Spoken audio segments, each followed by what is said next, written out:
al vivo con el dedito hacia arriba.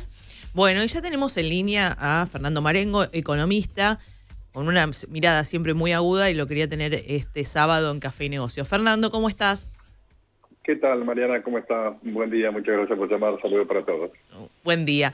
En primer lugar, qué semanita, ¿no? Que venimos teniendo con las tasas, con estos movimientos, también un poquito de volatilidad con el tipo de cambio.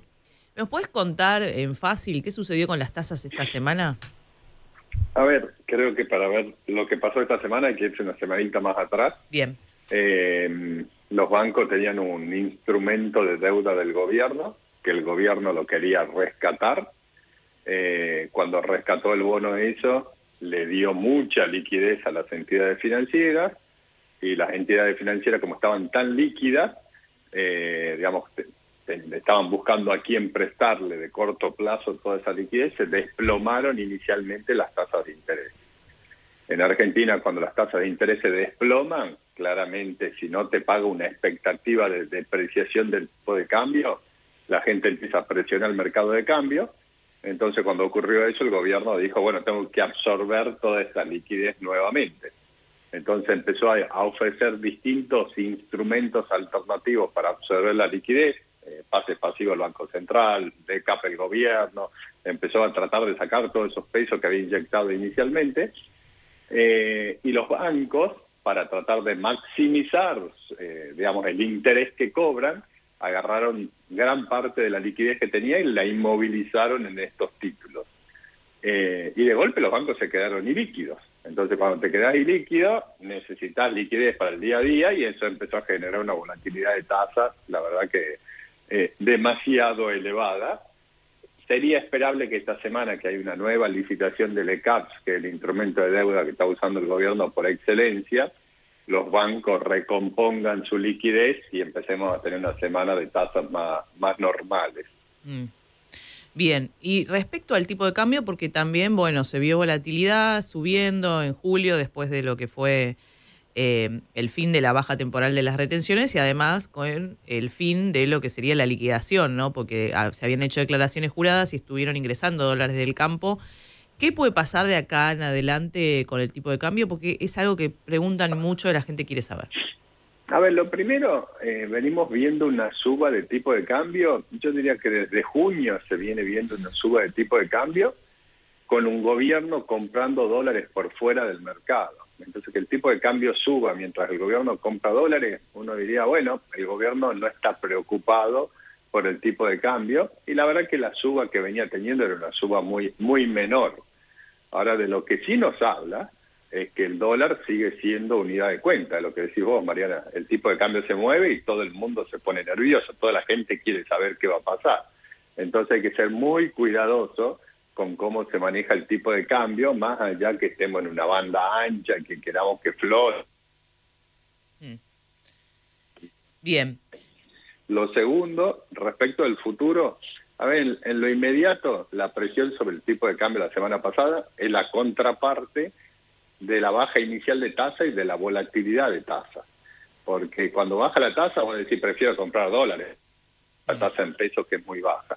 Y lo segundo, cuando hay mucha volatilidad, la señal es que no sé hacia dónde va esto. Y cuando el argentino no sabe hacia dónde va, ¿qué hace? Compra dólares. Entonces, si el gobierno ya absorbió todos los pesos que tenía que absorber y los bancos esta semana ordenan su liquidez, yo te diría que deberíamos ir a un escenario de tasas más estables y bajas, y un tipo de cambio más estable y quizás hasta más bajo de lo que lo venimos viendo. Ah, mira, esa es una... Y respecto a esto que se habla también de empieza la volatilidad también por las elecciones, o estamos adelantándonos si no tiene que ver tanto con eso. A ver, en realidad todos los años electorales en Argentina, de nuevo, la incertidumbre electoral, ¿qué hacemos? Compramos dólares. Los argentinos, digamos, a ver, cuando hay incertidumbre compramos dólares, y cuando nos va bien y nos sobran pesos compramos dólares, y cuando llueve compramos dólares, y cuando sale el sol compramos dólares. ¿Por qué? Porque nos estefaron 70 años seguidos el tenedor de peso, entonces decidimos usar como moneda el dólar. Por eso Argentina es un país tan peculiar o distinto a muchos otros países. Entonces, cuando viene un proceso electoral, la incertidumbre, compremos un poco de dólares por la duda. A ver, ¿se está adelantando? En realidad, si uno agarra un calendario y se fija la elección de cuándo es la elección del 7, cuánto falta para la elección del 7 de septiembre, no falta nada, faltan 40 días corridos. Y creo que claramente esa elección de septiembre va a ser una especie de pasos donde de alguna forma te puede inclinar la balanza hacia un lado u otro. Entonces, seguramente, a ver, más allá de todo el manejo monetario del Banco Central, cancelando las LEFI, los bancos aprovechando tasa y todo esto que contaba al principio, que todo es un tema básicamente de oferta monetaria, la gran duda que planteaba Mariana es el tema de la demanda. Si la gente está demandando pesos o está prefiriendo convertir pesos en dólares. Da la sensación, por lo menos lo de las últimas semanas, que fue claramente un problema más de política monetaria que de caída en la demanda de pesos. Bien. Y respecto también, hay mucha expectativa respecto a los anuncios que pueda hacer en la exposición rural Javier Milei. En un momento se habla ya y está como medio confirmado que va a haber un anuncio de baja de derechos de exportación a la carne. Y hoy también me decían, algún anuncio puede venir para los granos. ¿Cómo puede cambiar un poco la dinámica, tanto respecto a lo que es fiscal, pero también a la oferta de dólares? ¿Puede haber un volantazo ahí del gobierno? A ver, lo primero, el tema fiscal, yo creo que si hay algo que es innegociable para este gobierno, el superávit fiscal. Entonces no creo que haga ningún anuncio que comprometa el superávit fiscal. Y me parece muy razonable y prudente dada la historia argentina. Lo segundo, ¿tiene margen para hacer anuncios? Sí, porque tiene un superávit más o menos de 0,4 del producto, 0,5 del producto, que si uno lo pone en términos de las retenciones agropecuarias, es gran parte de las retenciones, casi que podría bajar fuertemente la tasa de retenciones. Ahí hay una discusión, si uno tiene que bajar retenciones, tiene que bajar IVA, tiene que bajar impuestos al trabajo, ¿qué priorizás en la baja esa? Pero claramente algún margen tendría para bajar impuestos. Respecto a la oferta de divisas, a ver, la oferta de divisas es importante, pero yo quiero destacar y resaltar algo, que lo más importante es la demanda de pesos. Yo siempre pongo un ejemplo, si yo soy exportador de granos, exporto granos, recibo dólares, liquido los dólares, me dan pesos, y con esos pesos voy por otra ventanilla y compro dólares, el Banco Central no acumuló reservas. La forma que el Banco Central acumule reservas es que ese exportador venda los dólares y después se quede con los pesos. Entonces lo que explica la acumulación de reservas, lo que le da estabilidad al tipo de cambio, lo que hace que la situación macroeconómica financiera se normalice y se estabilice, es la demanda de peso, no la exportación de grano. Entonces la clave acá es qué pasa con la demanda de pesos de parte de todos nosotros los que estamos participando del programa. Si queremos tener más peso en el bolsillo, eso quiere decir que le estamos pidiendo al Banco Central emitir más pesos, que es el único que puede emitir esos pesos. Y cuando uno dice, ¿de dónde van a salir los dólares? Mi respuesta es, yo no sé. Si yo quiero tener pesos, pueden salir de exportaciones, pueden salir de menos importaciones, pueden salir del colchón, pueden salir de ingresos de capitales, no sé. Pero el driver acá, digamos, lo que motiva a todo, es que queremos como sociedad tener más peso en el bolsillo y de alguna forma le tenemos que dar dólares al Banco Central para que a cambio nos dé peso. Esa es la clave, de nuevo, no es si el agro exporta, no exporta. Acá la clave es si hay demanda de pesos o no. Bien, estamos hablando con el economista Fernando Marengo y ya para ir terminando, tuvimos también hace un par de semanas datos de inflación, 1,6%. ¿Qué se espera para el resto del año? ¿Qué podemos esperar para los precios y para el ingreso disponible de los hogares? A ver, está buena la pregunta, separarla en dos. Yo te diría los precios. Bueno, yo creo que los precios habría que esperar que sigan por ahí el mes cuando salga el dato de julio de inflación, estemos con una inflación más parecida al 2%, pero es esperable que subsanado el tema de liquidez de las últimas semanas, la inflación se mantenga por debajo del 2%.